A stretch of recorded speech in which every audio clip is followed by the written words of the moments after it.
This is a Now Magazine podcast.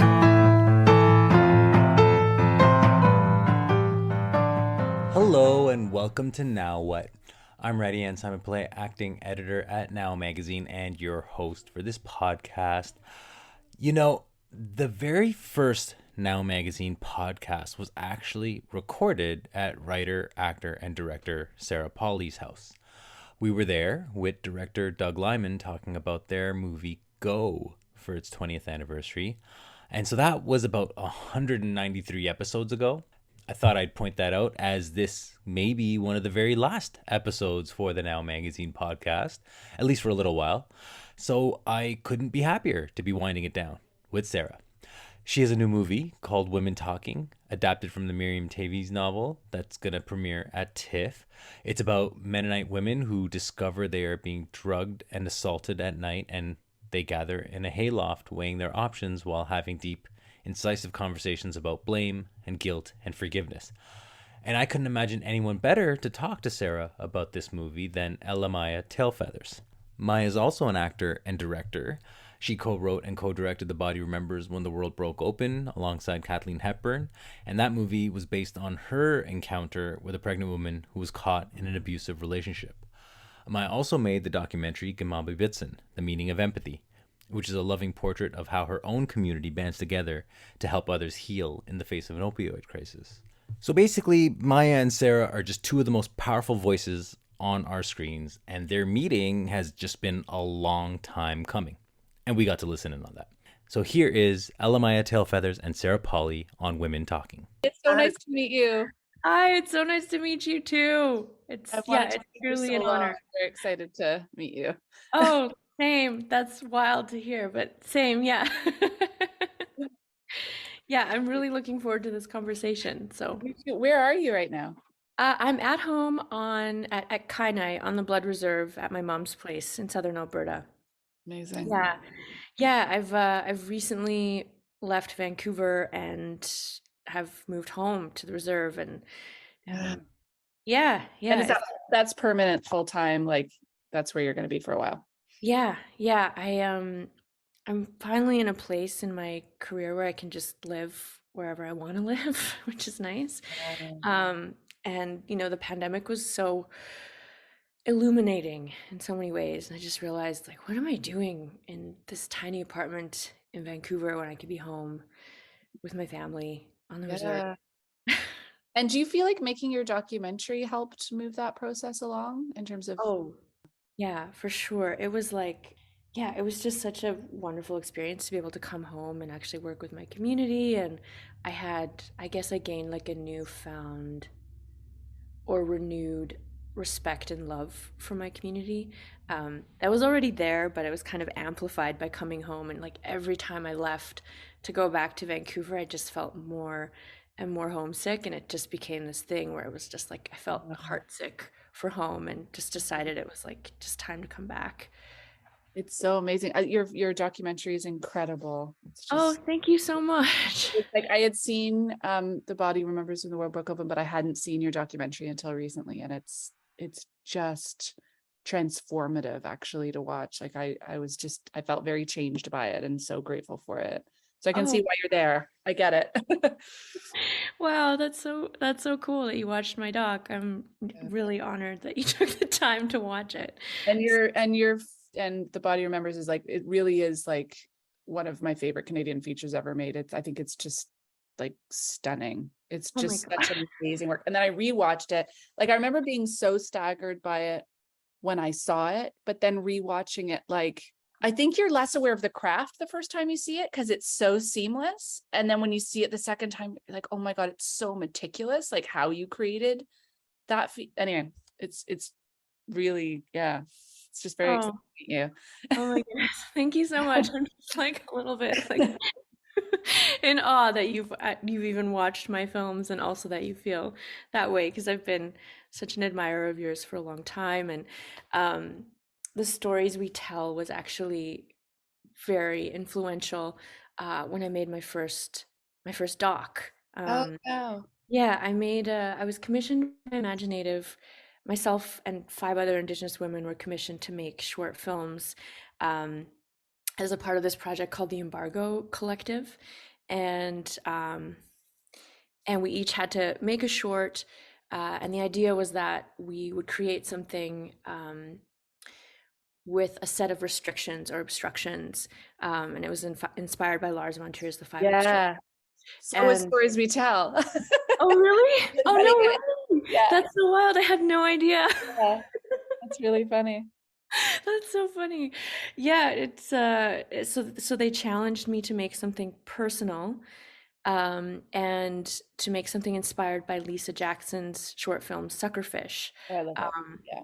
yeah, and so and your film came out, I think the year before I had to make mine, and I ended up making a film about my father and his time at this Sami boarding school in Norway, which is like the residential schools here in Canada, but for Sami children, and intergenerational trauma, and the power of love and all of these things. And I just found your film so inspiring and influential in my process, and also all of your other work has just been really, inspiring for me. So it's incredible to meet you. How are you doing? Like, you just came off this massive, like, this book tour, and have been, sharing so much about your personal story, and now you're about to promote a big film. I'm mostly just tired because I've been like, it's been a great summer of being with the kids full time, but it's also like, it's a lot more challenging actually than making a film or writing a book. So I'm not tired from work. I'm tired from just like trying to like not fail as a parent full time, which is just like an enormous amount. The stakes are high, you know what I mean? Like they're a lot higher than managing a film. It's just feeling like on a day-to-day level, you want to make sure that what you're saying and what you're doing is reflective of the kind of world you want your kid to grow up in, and that's enormous. So I'm just feeling so in general I'm good, and the like releasing the book into the world was actually a really wonderful experience, because it was like releasing Stories We Tell, where I got to learn more about other people's stories than I had to talk. And that's like I think it's such a gift when you put something out into the world and people like are generous with their own stories. And so I feel like my experience of putting the book out into the world is actually like the things I got back from other people and other people's lives, as opposed to feeling like I was exposing myself. So that was kind of a great experience. Like I've sort of loved the conversations that I've gotten to have that have sort of arisen out of that. And then the film, the film was definitely like not simple. Like it had its challenges, that's for sure. But it also felt like the shoot especially felt like this kind of magical space where people were just bringing everything they had and everything they'd pent up over the pandemic and everything they had like been storing in them around like all these conversations around violence against women, and sort of bringing it into this space of this hayloft. And that was an amazing thing to get to be there for. And it was a very collaborative, nurturing place because of the people in it. Like it was just populated with incredibly empathetic, sensitive human beings who were giving everything they had. So that felt like energizing and nourishing in a way that I haven't experienced before making a film. Oh gosh, it's such a beautiful film. It's so deeply moving, so powerful. I had the opportunity to watch it on Friday night, and I can't stop thinking about it. It's like nothing I've ever seen before. We should launch into actually talking about the film. Why this film? Why this book? It's so strange. Like the first time I heard about it was actually at my book club, and I'm part of this book club of women who I really admire, who are around 20 to 30 years older than me for the most part, that I kind of like lobbied to get myself into. Like they rejected me a few times and I just wore them down. and I remember one night at this book club, and I cannot remember who it was, and neither can anyone in the book club, but somebody took me aside in the kitchen and said, I'm going to tell you about a book I just read. And when I tell you what the backdrop of it is, you're not going to want to read it, and you're not going to want to make it into a film. But just know that what I'm going to tell you is the backdrop of the book to lead up to what the book is actually about, which doesn't actually go into, this sort of horrific sexual violence. What it actually is about what happens afterwards and how these women respond. And she described the book and what it was, and this idea of these women who gather in this hayloft to decide how to respond to what has happened in their community and how to respond to this harm, by, having to make a decision between doing nothing, staying, fighting, or leaving.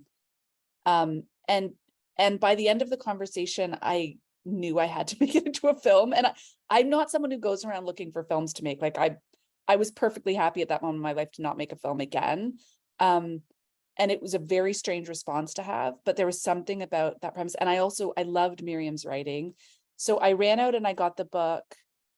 And then literally within days, I saw an announcement that Frances McDormand and Dee Dee Gardner had got the rights to it.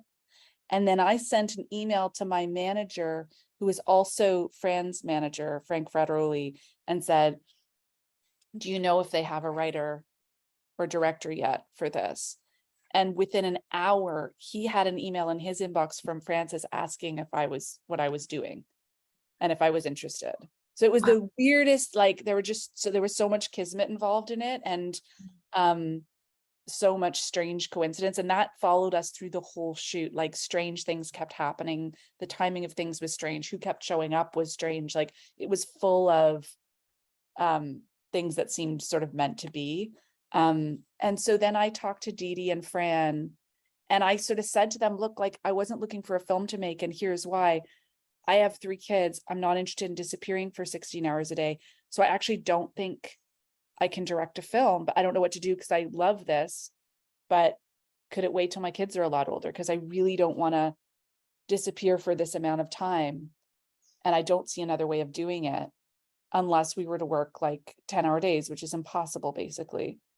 And Fran just sort of like let out this battle cry and was like, well, we're women talking, and this is like, we're in an industry where men have written the rules, and it's time for us to rewrite the rules. So let's just rewrite the rules and just say, yes, we'll do short days and we'll make it viable. And so suddenly it was like this template that at the time we're talking about it was so rare and weird in North America, at least. But then by the time we actually shot, because of COVID, that had become a more established thing to work shorter hours. So it wasn't like we had to fight this giant battle. People were kind of used to it. There was just something about when I read that book, I just felt like it was sort of searing through me. Like it was touching on things I wasn't fully conscious of. It sort of like brought up stuff that I hadn't brought into the light, and questions that I think were really, really hard to ask and really difficult to unpack during the beginning of the Me Too movement, of like just a lot of the complexities around, yes, there's the individuals, there's also systems, and there's systemic problems and structures of power. And those are also things that have to be looked at. What patriarchy looks like and feels like for everyone of all genders, and how painful it is. And so I was just like really challenged by it and electrified by it. And I could see the film. Like I mean, that's not really true, is it? I don't know if you have this experience where people say, I could see the film. I don't really see the film. I see sort of slices or snippets, and then you sort of collaboratively fill in the rest. But do you see a film in its completion when you think of it? I do, especially if I'm reading material, I visualize it. It just kind of sort of jumps off the page. Not always, but when I was reading this book or listening to this book, I listened to it as I drove across all of Western Canada, Wow. which was fascinating. That's amazing. Yeah, especially driving through the prairies and Yeah. the wheat fields and the barley fields and the canola fields, and places where there are Mennonite settlements and communities. It felt pretty special to listen to it in that context. But what you've done, I think, is really remarkable. I think adaptations can be incredibly challenging. I'm working on adapting a short story right now, and it's like the hardest thing I've ever done. But this is your second adaptation, and I think you've just done such a phenomenal job of honoring the original spirit and intent of the book, but bringing it to the screen in a way that really creates this atmosphere of almost otherworldliness. And I think it's kind of necessary for this particular story. I'm just gonna put my headphones in.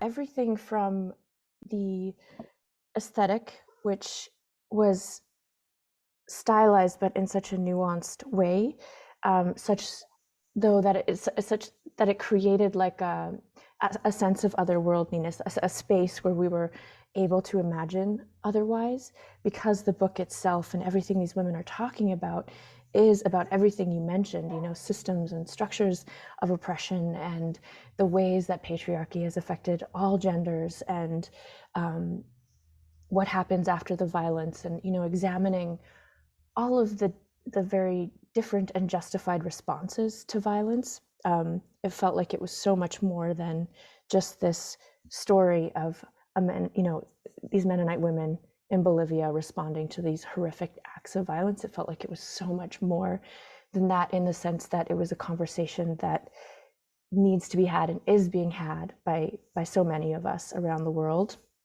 And, you know, when Rad reached out to me to speak to you about this, I was like, oh, what, you know, what do I have to offer about, you know, this this particular story? I'm so far removed from the experience of Mennonite women in this country, and also, you know, in Bolivia where the book is set.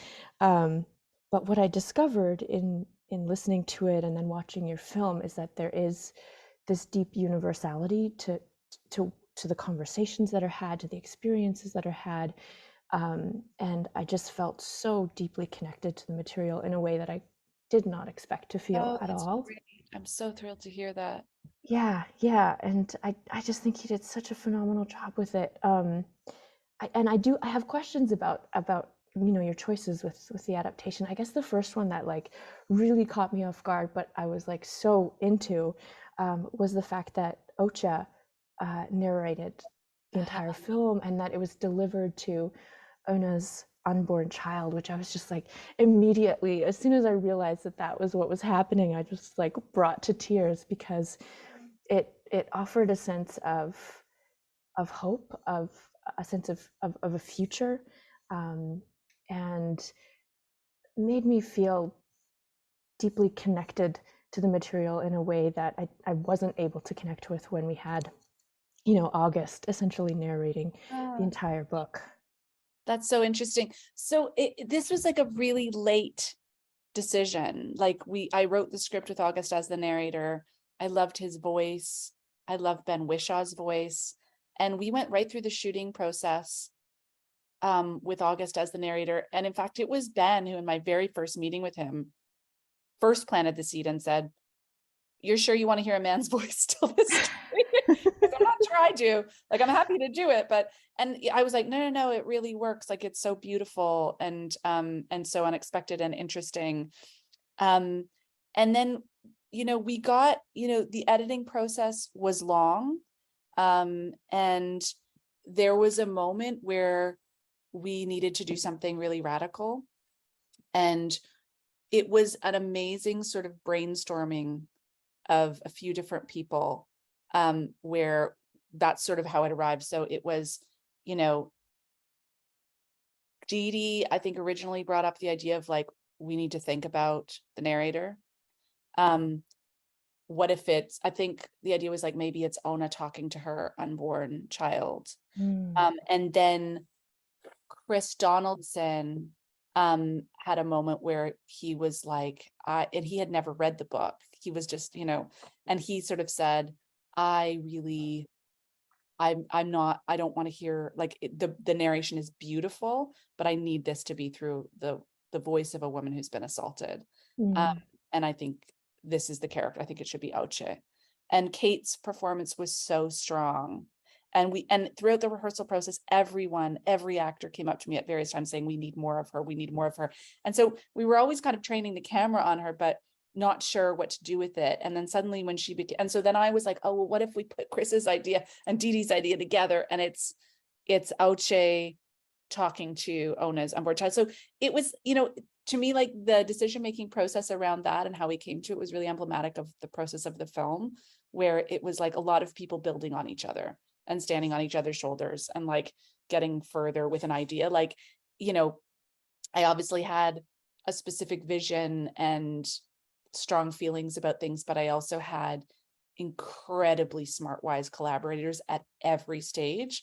And I really wanted, in the spirit of the book, for the film to feel like a collective process and to sort of break the mold of the like single visioned auteur male filmmaker who everyone just sort of like bends around their hurricane, like, and so that to me was like, for me, one of the things I'm proudest of it in the film was that decision-making process that resulted in the voice of the film being entirely different, because it wasn't one person's initiative, it was many people's.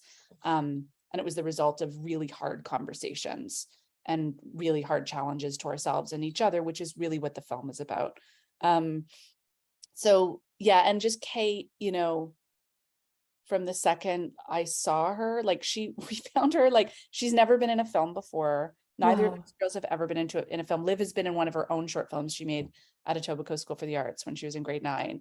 But Kate has never been in a film, and we looked and looked and looked for that part, and we looked everywhere, and we were finally sort of like, we had found some really great people, and Dee Dee just kind of went, I just want you to push further. I don't think we found it yet. We have people who are great, but I don't think we found it yet. And again, it's like this collaborative thing. And then my John Buchan and Jason Knight, our casting directors, just went further. And Kate's audition was a self-tape that she lives in Alberta, and she had watched a lot of like making of documentaries on Netflix Mhm. and decided she was interested in acting and took a class, and she put herself on tape. And like, I remember seeing that tape and just going, I'm watching a great, great actor. Like, I'm watching someone who's going to do unbelievable things. And it was sort of a no-brainer to cast her. But then in rehearsal, what was strange about it was she sort of intuited the most sophisticated actor's process you could possibly imagine. It wasn't like finding this raw talent, and that was so exciting. It was also finding someone who had this incredibly rigorous process that she had just kind of intuited, because like all the actors, like Ben and Claire at some point came up to me and was like, I don't understand how she knows everything we learned at RADA over like it's really, she had copious notes and research and thinking and questioning and challenging. She was just such an inspiration to all of us, and everyone just wanted more scenes with her. So, she sort of like edged her way into being the voice of the film, Oh my which God. was just an amazing process to be part of and watch.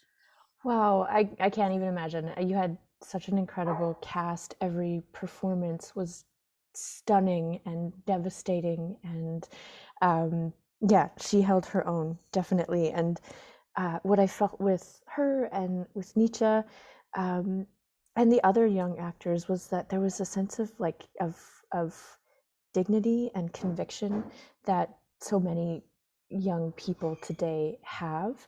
And I feel like they are challenging us to do better and to stand up for what's right, in a way that I think my generation or your generation and those before us maybe haven't had the opportunity to, because there is a language for it now.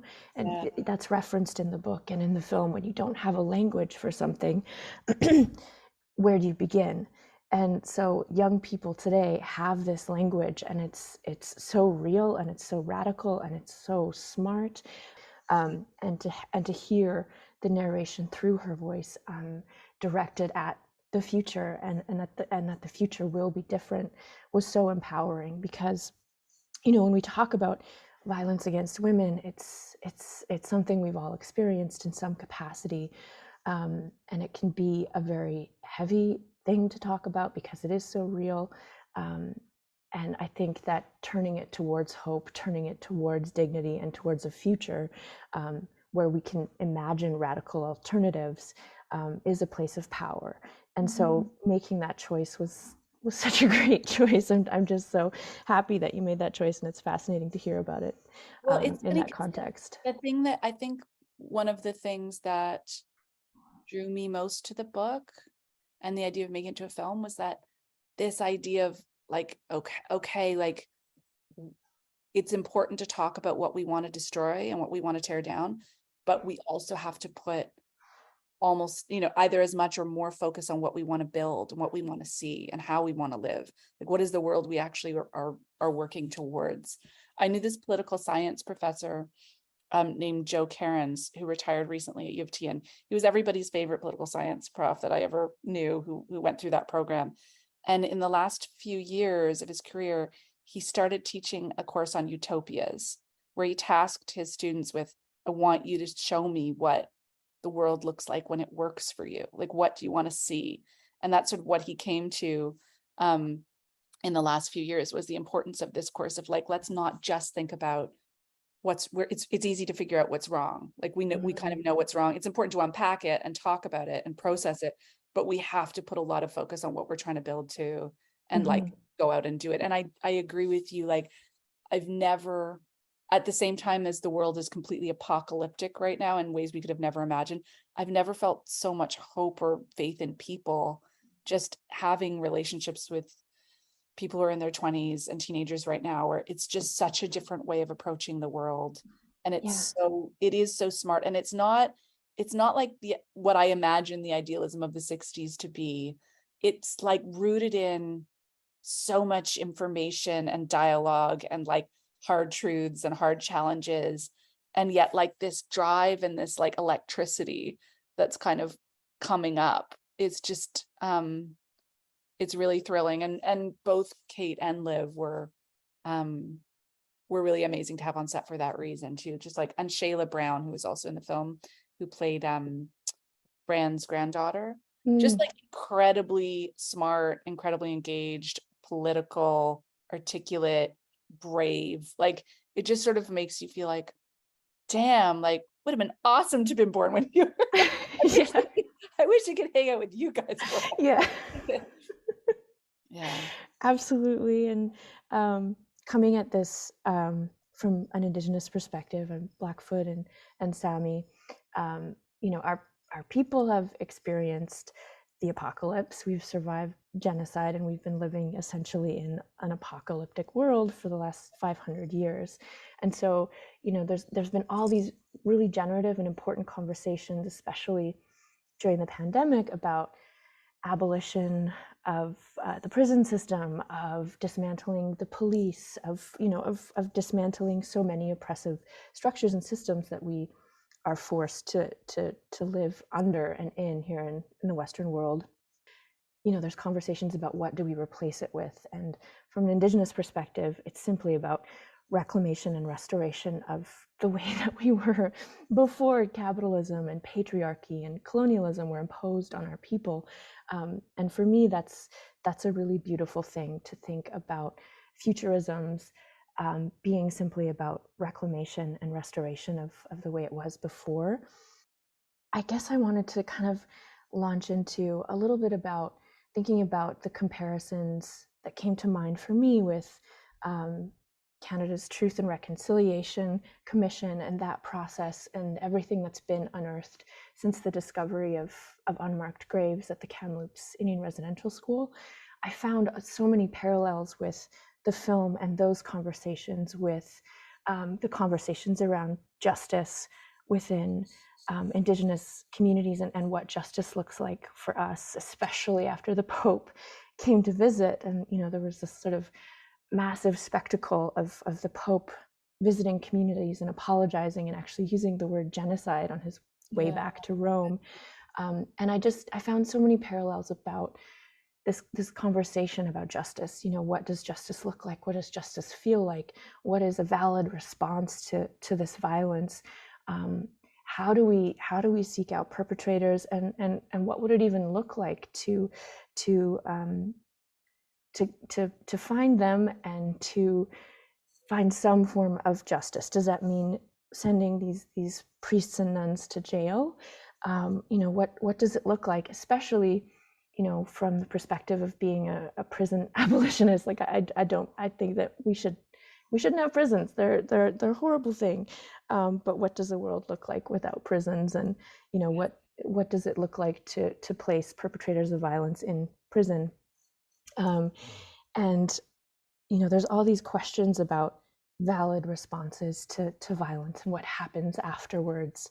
And from an Indigenous experience, it's the victims or the survivors that are placed with the burden of healing, of moving forward, of reconciling. In our case, the state is asking us to reconcile while there is still great injustice happening every day. The burden of healing is also placed on the descendants of survivors, and I think that's something that I really found in the film, was this idea of the burden of healing, but also the power of healing being something that is passed on through the generations, and that it doesn't only apply to the women in the book. It applies to all genders. And so I guess I wanted to hear more about your thoughts on that, about what does justice look like, and what does healing look like, and yeah, I'm kind of just rambling, but those are all thoughts that I had while watching the film. Thank you so much for that. I feel like I just want to kind of ask you questions and listen to you talk, to be honest with you. Yeah, I mean, I feel like I'm really interested in your thoughts on prisons, just because I feel like all you have to do is walk through a prison to have major questions about what a prison means, like, and what, like, it's a really, it's something I think we leapt to really quickly in the Me Too movement, and I completely understand it. Like, I really understand to need to see people held accountable for what's happened. But the history of prisons isn't a great one, and it's generally not powerful white men who are going to prison. And so it's like, in terms of that being a solution, it's yeah. Anyway, I'm to be honest, I'm more just curious to hear your thoughts on it. Like, how did that, I'm just curious, like, from your perspective, the Pope's visit, like, what did it feel like to you in terms of? It was surreal. My mother, who you saw in the documentary, she's a doctor, and she works with Alberta Health Services, and her and a group of other physicians volunteered to go and be emotional and health support, essentially, for people who are going to attend the Pope's visit. So she wanted to be there to support elders and survivors, and the descendants of survivors. And so I got sort of the updates throughout the day about what she was experiencing, and she told me about the security, which was just so wild. Just the Pope had this really intense security set up. There were literally like police with guns or armed people standing on the roofs of buildings across the street to protect the Pope. And to me, that just speaks to sort of the level of protection that institution has, and it makes you question, like, how could we really ever expect an institution with so much power and money to truly be held accountable for what they've done? And how can you hold an institution like that accountable for generations of pain? And also, how could he possibly ever understand what has happened by simply visiting and then speaking? It's like we gave him a microphone, but really he should have just been spending time with our elders and our youth, and listening to them and witnessing the power within our communities, because there is a lot of pain. There's so much trauma that in many ways can't be undone, but there is so much strength within our communities. And in my documentary, I really wanted to be able to speak to that strength and the capacity that our communities have to work through so much with so few resources. And then you think about an institution like the Catholic Church and the amount of resources that they have, and it's like, how can you even begin to talk about justice and accountability when the power imbalance is just so vast? And I guess the experience was very surreal for me, because I was here at home sitting with my grandmother, who went to a Catholic Indian residential school, and just to sit with her and to watch her process all of it, and see the Pope get a headdress when that's something that should be earned for acts of strength and courage and generosity and leadership. I think that was really hard for her. And for others that seemed like a a justifiable thing to do, the right thing to do. And so there were so many responses to the Pope's visit. People were angry. People felt vindicated. Some people felt a sense of healing to hear this man apologize on behalf of this institution. And others, I guess, just felt maybe ambivalent. In some ways, I did as well. It was just like, oh, great, here's another spectacle from an institution like the Catholic Church, wherein we're just expected to accept an apology, and then they leave, and then things go back to normal and nothing changes. So it was all of that. And what I felt with your film and with the book is just that there are so many valid responses to violence, and so many questions around what does justice actually look like. And something that I found really kind of powerful in the book was that, and in your film, was that statement from, I can't remember who said it, if I stay, I'll become a murderer.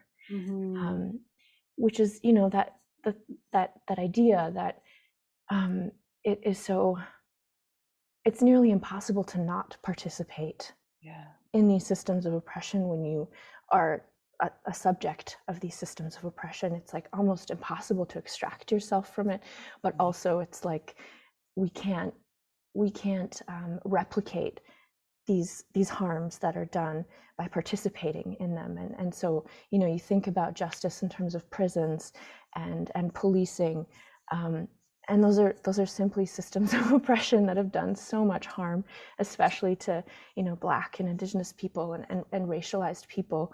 And it's like, how is that justice when it's simply replicating violence in so many ways? And so that simple statement in the book, if I stay, I'll become a murderer, just spoke so much to me. And yeah, I guess that's all I really have to say about that. Well, and also while you were talking, what I was thinking about was the line that's from the book where she says, "If is forgiveness that is forced upon us true forgiveness?" And the notion that forgiveness can't be impelled, like it has to be on the terms of the person whose right it is to forgive. It's not something that can happen on a set date where everything just gets cleaned up. And I think that these women do have a deep interest in finding empathy and love and forgiveness, but it's going to be on their timeline, and it's going to be when they've rebuilt, and it's going to be after what they say it's going to be after, it's not. And I think that there's a lot of conversation in the film around forgiveness that I was just thinking about in the context of what you've just said, of the idea that there's going to be this neat and tidy reconciliation or this neat and tidy visit, and then we all wipe our hands clean of something, that it's a really long process, and that process really has to be up to the people who are harmed, not for the people who would like forgiveness. Yeah, absolutely. And that's generally the way it works, is that those who expect forgiveness are at the center, and they're guiding the conversation and making the choices. And there's also, I think, sadly, in any situation where there's been injustice, there's a huge majority of the people with power who aren't even interested in reconciliation, right? They're not asking for forgiveness, actually. You know what I mean? It's not like there's a cultural move towards people in positions of power, or the structure, people who sort of hold positions in those structures of power or benefit from those structures of power, lining up to say sorry. That's the problem. Is it's not filtering deep into the culture. And I think that there's a sense then that anything that happens on the top of that can feel quite superficial, because it's not reflected in what seems to be, a rise in white supremacy. Anyway, I'm much more interested in listening to you talk about this than I am talking about it, but it's been I'm kind of riveted by thinking about these issues through that prism that you've just sort of introduced. It's well, there's so many parallels, and like you said, there, folks in power are not always interested, and generally aren't interested in reconciliation or apologizing, because it requires accountability. And that goes back to this question of justice or restitution. What does accountability actually look like? And I think there's another line in the book and in the film that was just so powerful for me that actually brought me to tears. It kind of like took my breath away. Was when August apologized to Ona, and she said, "Thank you. I'd like to hear that from somebody who should actually be saying sorry." And it was just a really powerful moment, because there's, I think it says a lot of things. In Canada, I think we have a lot of allies. We have a lot of settlers who are unlearning, and that's really difficult work, because how do you unlearn a lifetime of entitlement and privilege that comes with being a settler on stolen land? How do you unlearn a lifetime of that? And it is so much more than just saying sorry. But I find a lot of hope in power, and knowing that there are settlers willing to stand alongside of us and to do that really important work of unlearning, and to support us and to listen to us. And so I felt that August in many ways kind of represented that for me. But also the fact that it is people in power who, have to sort of be dragged through the mud, and we have to uncover unmarked graves for them to be willing to even say they're sorry, or to even begin to acknowledge what they've done. And I don't necessarily want to make this comparison, but with the character of Meep, and that horrific thing that happened to this child, and her mother's justified rage, I saw parallels with that, with residential schools and with the unmarked graves, and that the gravity of the crime is so atrocious that it requires the state to say something, to apologize. But how do you undo the harm of the gravity of a crime like that? And so again, there were so many parallels there in terms of justice and healing, and what does that look like in the future, and what does that look like for children who have been harmed by the violence. Yeah. It would also be like, I would think a welcome shift if people could stop having to do the labor of uncovering and accusing, and have people actually voluntarily step forward and say what harm was done, and preempt that labor by apologizing. I think that to me would be like a shift that would be really helpful, like whether it be violence against women, or violence on a state level like you're talking about, and violence that comes from racism or sexism. It would be, and I've seen like little glimmers of it around the Me Too movement, where like people would reach out and go, "I'm really sorry I did this thing." It'd be something you didn't even remember. But like I saw like tiny little whispers of that, where people were holding themselves accountable. But I think like it has to stop falling on communities that have been harmed this much to do the work of uncovering and telling the story. And like it has to, like people in power have to start voluntarily taking ownership for what they've done, without expecting that amount of labor from people who've already been so unbelievably harmed. Yeah, absolutely. And if they're not willing to do that, then I think the simple like replacement of people in power with others is also not going to work. We have to like completely dismantle those systems and structures.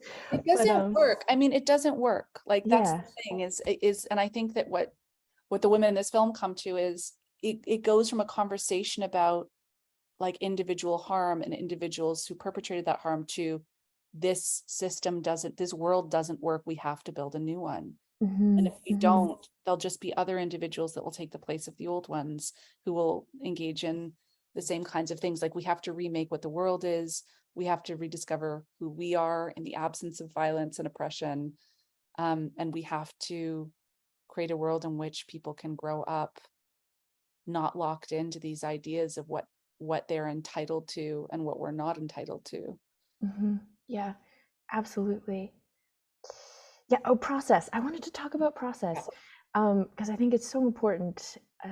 You touched on it quite a few times. I think it's so cool that Frances McDormand, who I've like loved for my whole life. She's she's just so wonderful, just a real powerhouse and so inspiring.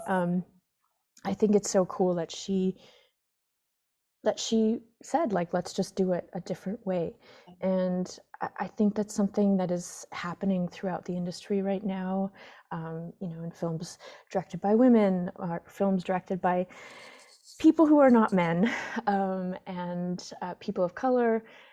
We're all doing this a little bit differently, and we're challenging the way that film is made. And I think in Canada in particular, during the pandemic following the Black Lives Matter movement and the death of, or the murder of George Floyd, these really important conversations came up in Canadian film in particular about who's getting access to the resources, how films are being made, and really questioning why they are made in the way that they are made, because they simply, center white male voices, and replicate, very toxic and harmful hierarchical ways of working, which are very counterproductive when it comes to art and storytelling and creativity and community. And I really appreciated what you said about challenging this idea of the white male auteur filmmaker, and that film is a collaborative process, and that we have to absolutely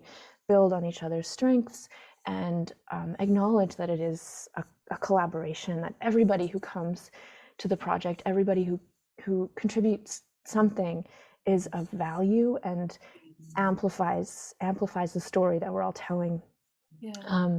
And so I guess I wanted to hear more about that process, about what it means to be a mother of 3 children, and to really challenge an industry that is so not supportive of women with children, and of respecting the sacredness and sanctity of raising children, especially in the world that we're living in today. Yeah, I'm really curious to know about your process and how you did things differently.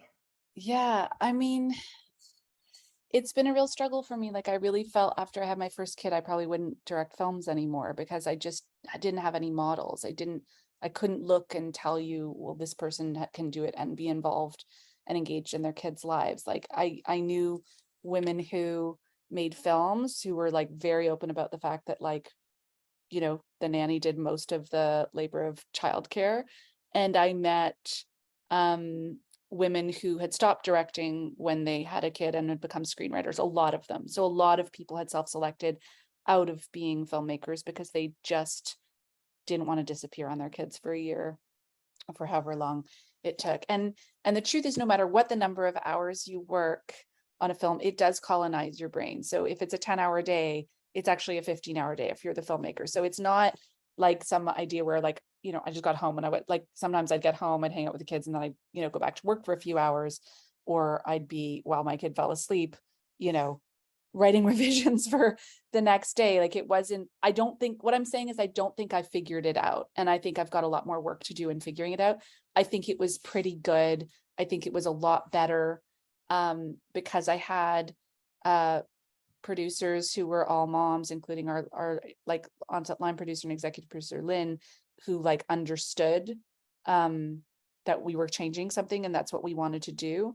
But I don't think we licked it or anything. Like, I think it's like the structure is still very much like there's loss involved in that. Like, I was also like very intense about the COVID breaks and the minors breaks, and we were all very conscientious about that. So when it broke down, what we actually had was about a 7-hour shooting day. And it's not like you just pile on extra shooting days. You make that decision, you make the decision that you're going to make it in less time. And then we had to add a Saturday, which was like the opposite of what I had wanted to do, not just for myself, but for everyone on the film who had been promised this very child-friendly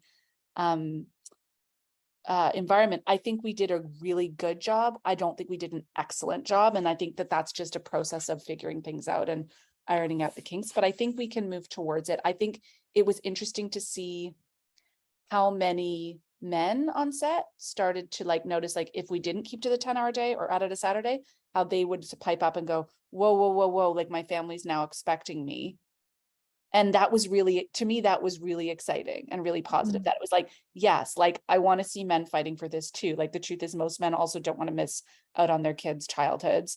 But I think this is a contribution we can make as women that somehow, sadly, is more societally acceptable from us to go, sorry, like I want to be with my kids, but we all benefit from that. And I just, yeah, it was also, I think this film itself, I just felt like it was so clear to me that this like was something I wanted to make for my kids, that I wanted this to be said on a big, you know, what Miriam says in the book, I wanted to give a big canvas to, and make real and walking and tangible. And so that also really helped, was like this idea that this was for them. And ultimately, I think the story is for younger people. But it's yeah, I mean, there's a lot of, I mean, we did lots of things that, like, we had a therapist on set, you know, and when there were sort of difficult scenes, that it was really interesting to see like the number of people, you know, grizzled, like, you know, awesome, skilled IA dudes who have been like forced to be super tough their entire careers, and how they rolled their eyes at the presence of this person at the beginning. By the end, they were lining up. You know what I mean? Oh, yeah. Like, it was just super interesting because, you know, what we're asking people to do in this film was like either witness or expose real like damage and psychological trauma. And it brought up a lot of stuff for a lot of people. It ended up that a lot of, you know, the people on the crew, some of whom were survivors, that their experiences and their impressions made their way into scenes. So there'd be a scene that wasn't necessarily resonating for somebody, and I would be able to kind of like feel that, you know, like knowing some of these people I've known for 20 years, and I'd go, like, I'd turn around to a crew member and say, like, is this working? And actually, it was specifically a scene of an apology of when Sheila McCarthy's character apologizes to Marika, and it was, Right. and I just felt this reserve from a crew member who I knew had gone through this in their family. Yeah. I just turned to him and I was like, is that apology good enough for you? And he was like, nope, here's what I'm not hearing, A, B, and C. Yeah. And then that made its way into like that, it got rescripted and it got redirected to sort of reflect what that person needed to hear. So it became this very organic collection of experiences and conversations that were happening both on and off set that made its way into the film. And it's interesting, like I think one of the, what you talked about in terms of it, this is a collaborative art form, this idea of the single vision auteur is, it's really a bit bullshit, even if the auteur thinks it's their single vision. It simply isn't. They're not actualizing it themselves. So like, I think we can really try to break this down. And I think part of that is we can give people credit for their work without diminishing ourselves. Like there's some idea that we're making ourselves smaller by saying, hey, like this was a result of these conversations. This is a result of this person's idea. This is a result of this person's expertise, without making ourselves seem like less of a filmmaker, because actually it was just a charade before, you know, so it's just not participating in the charade. And I think, I don't know, I think the more we point out other people's work, the more it's valued, and actually the more people are going to bring to the table in terms of collaborating to tell these kinds of stories. Absolutely, because you know, well, for so many reasons, but it creates a safe space for creativity and for generosity and sharing and listening and learning and all of that. Oh my gosh, I have so many more things to say. We're running out of time. Really quickly, I guess that Marike moment where she says, "Who are you to judge, or who are you to think that I ever had a choice?" was so powerful. And then when she says, you know, it's not only men who have been good students, and to me, she represents, you know, this deep sort of internalized oppression that comes from just simply not having a choice, and misplaced rage. You know, what do you do with that? Because you're inevitably going to be consumed by rage and resentment and all of those things. And that final sort of speech that Jessie Buckley has at the end was just devastating. And I was so moved by all of that, because it's such an important part of the conversation to be had about the fact that we are trapped within the patriarchy and these systems of oppression, and women often don't have a choice, and there's this victim blaming, especially with women who are, living with intimate partner violence, or women who are with partners who are violent in other ways. It's so important to acknowledge that, and to have compassion and empathy for people who are experiencing that.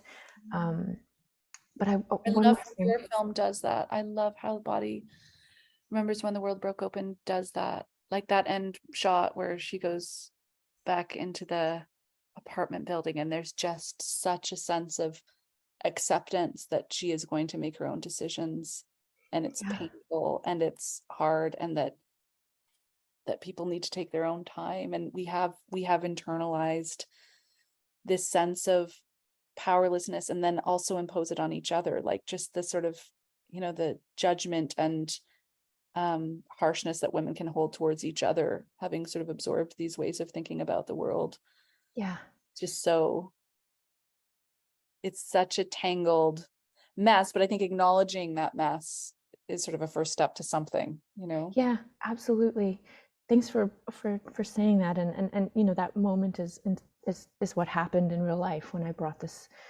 I brought her home, and for years I had to live with that. Like, what happened to her, and what does my anger really mean, and who am I to judge, because I have not been in that situation. And to strip her of that agency to make her own choice is just as harmful, and so I think it's important that that's part of the conversation, and to acknowledge the fact that having these attitudes of judgment, which come from misunderstanding or lack of experience, can be so harmful. One more question.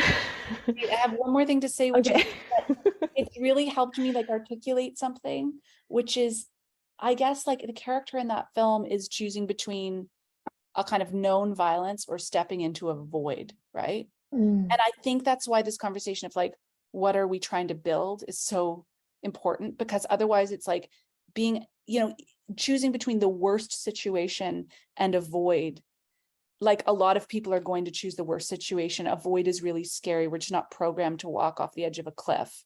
Yeah. And so the idea of like, what does it mean to start picturing where we might land, or like what the next world that aligns with our sense of compassion and empathy and intelligence, what does that look like? I think that imagining helps us to take that step out of what is like where the harm is. But I don't know, for some reason that image of her walking into that apartment building helped articulate that for me, like that, where she's not, until she can imagine what that next life might look like in her most wild imagining, and sort of like have that be an active part of her life. Like we can't expect anybody to move anywhere, Yeah, it's absolutely true. I mean, how can we move into something when we have no idea what we're stepping into? And that just raised another question for me. But I feel like I wanted to speak to one more thing, or ask you about one more thing.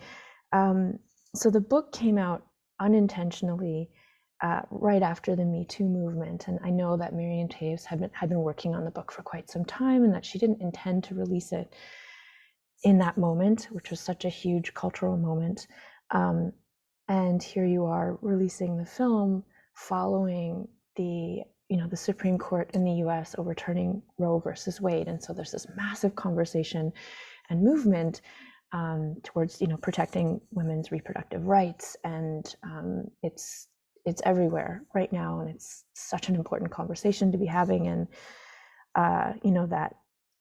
that shift towards the right, essentially, and diminishing or erasing women's reproductive rights and women's agency or sovereignty over their bodies is really terrifying. But it's also giving me so much hope to see so many young women out on the streets fighting, but also to see this intergenerational strength that exists. So we're seeing women of all ages. We're seeing our allies out there fighting for women's reproductive rights.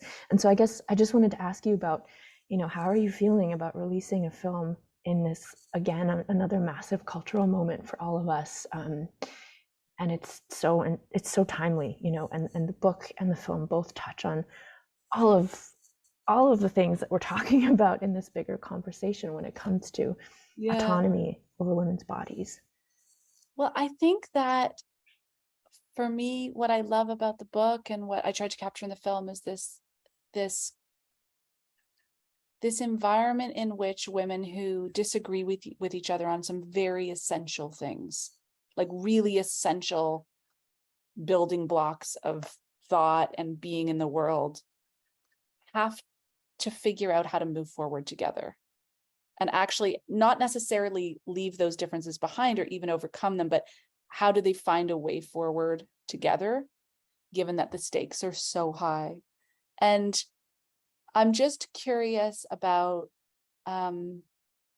where we're going to see that go in the real world right now, because I think there's an opportunity for people who have a lot of different feelings about abortion to actually have a conversation about what it means for abortions to be illegal. Like, what does that practically mean in terms of women dying, and women being unsafe? Because I think you can come at the abortion debate with any number of personal feelings about abortion itself and still acknowledge the reality of what a world where abortion is illegal looks like. And we know what it looks like. It's bloody and violent and ugly. So I guess, my hope is that people find themselves moving towards positions that might be uncomfortable for them, because the result of not doing so results in a loss of life. So yeah. I hope so too. I think it's such an important tool, and I hope it's used in that way as a tool for dialogue and moving the conversation forward, and acknowledging that there are so many different lived experiences when stepping into a room, and that everybody's lived experience is valid and informs their opinions and their ideas, but that ultimately we need to move into a world where we are not harming each other in the ways that we are. And I think you've done such a beautiful job with this film. Again, it's like nothing I've ever seen before. I was so deeply moved. I watched it in a theater by myself with a male security guard. I just couldn't help but wonder, like, what is this security guard thinking about this film? Because I could hear him at the back of the theater, and I at the end, I walked out and we said goodnight to each other, and he seemed genuinely moved, like he'd had an experience. And so I really hope, men watch this film and take something away from it. And what I appreciate about the film is that men are also included in the conversation in a way that allows for generative change and for unlearning and learning new things, and just doing things differently. And that final line in the film where Ocha says, this world will be different for you, was just so powerful for me. And I was just like brought to tears. And I just hope that it has, people are able to have the opportunity to have the same experience I did watching this. And I just thank you for making it and for being so smart and empathetic about the way that you told the story and brought it to the screen. Thank you so much. I think you've destroyed me for every interview I'm ever going to do for the rest of my life. But I feel like my brain is exploding with how much I've learned in this conversation. I'm so grateful. Oh, I feel the same way about you and all of your work. And again, I'm really grateful. So yeah, thanks, Rad. I don't know if he's even here. There he is. There he is. This is the best idea I've ever fucking Yeah. okay. It was pretty good, Rad.